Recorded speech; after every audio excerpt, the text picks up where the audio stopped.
Giver by Lois Lowry. Narrated by Fraser Readman. Chapter 9. Now, for the first time in his 12 years of life, Jonas felt separate, different. He remembered what the chief elder had said, that his training would be alone and apart.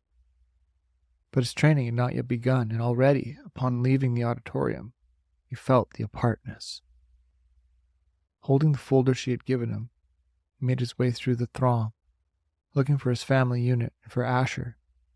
People moved aside for him. They watched him. He thought he could hear whispers. "Ash!" he called, spotting his friend near the rows of bicycles. "Ride back with me?" "Sure." Asher smiled, his usual smile, friendly and familiar. But Jonas felt a moment of hesitation from his friend, an uncertainty. "Congratulations," Asher said.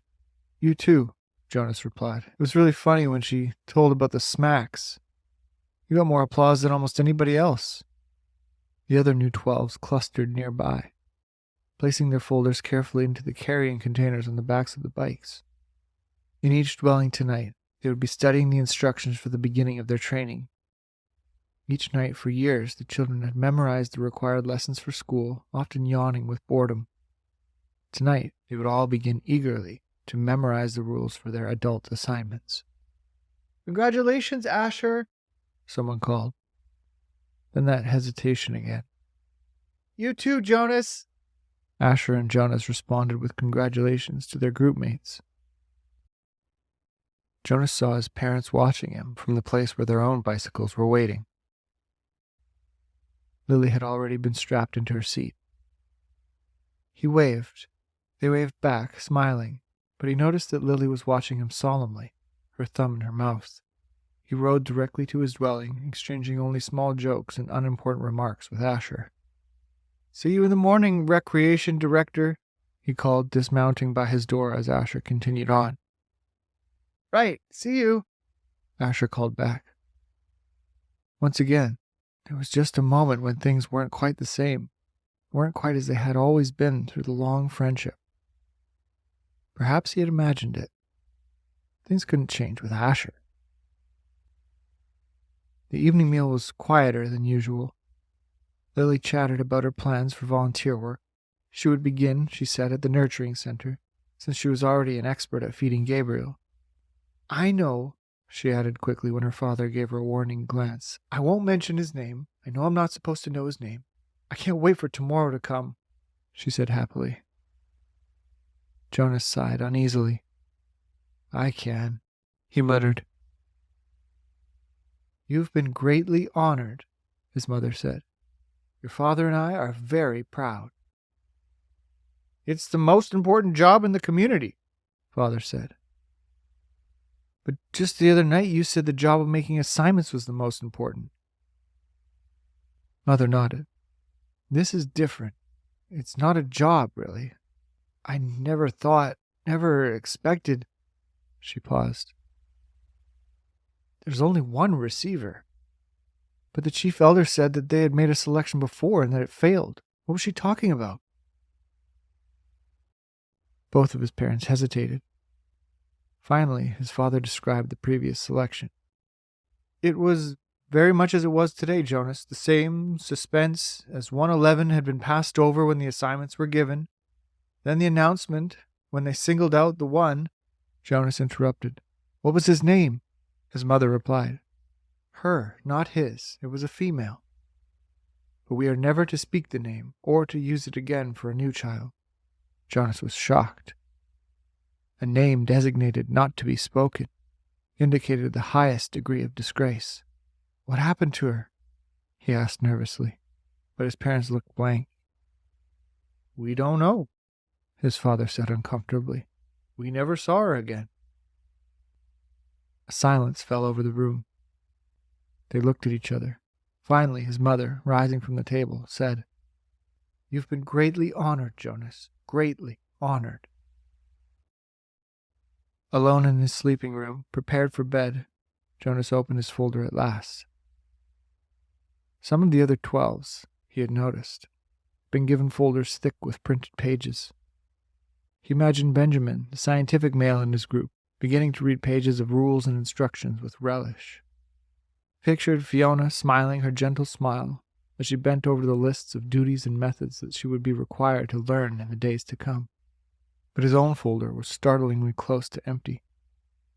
Inside there was only a single printed sheet. He read it twice.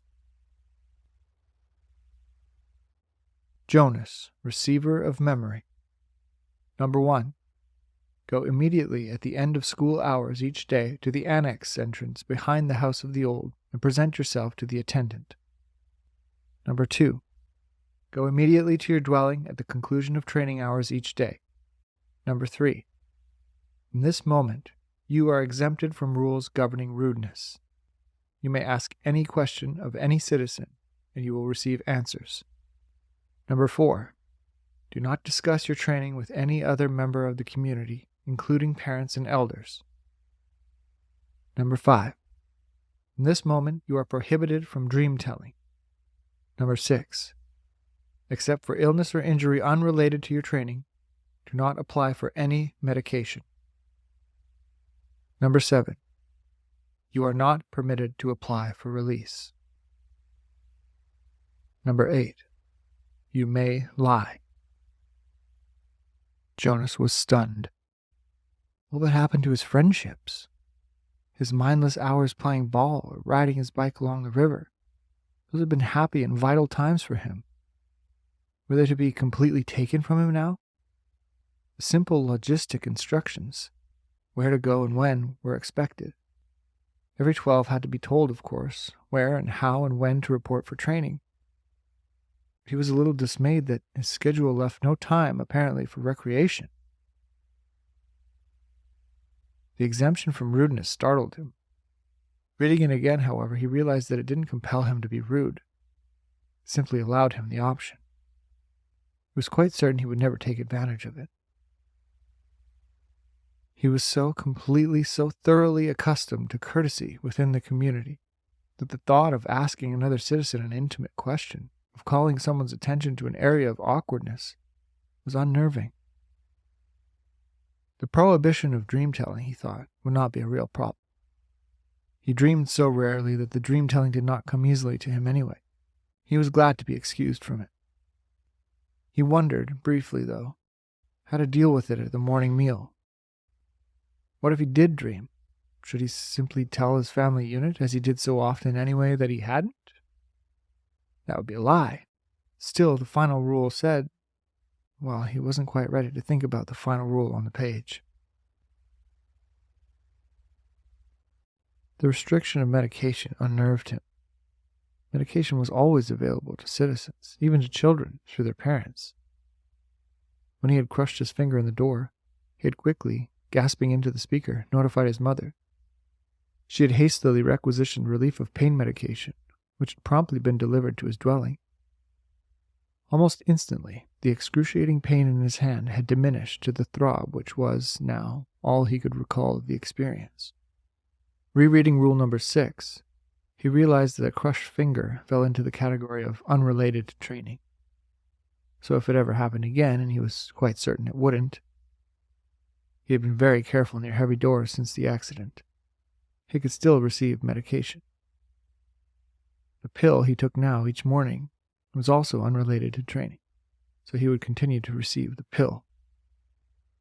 But he remembered uneasily what the chief elder had said about the pain that would come with his training.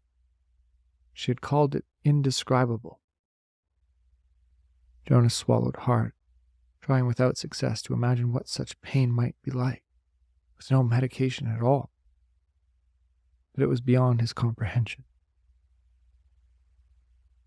He felt no reaction to rule number 7 at all. It had never occurred to him that under any circumstances ever he might apply for release. Finally, he steeled himself to read the final rule again. He had been trained since earliest childhood, since his earliest learning of language, never to lie.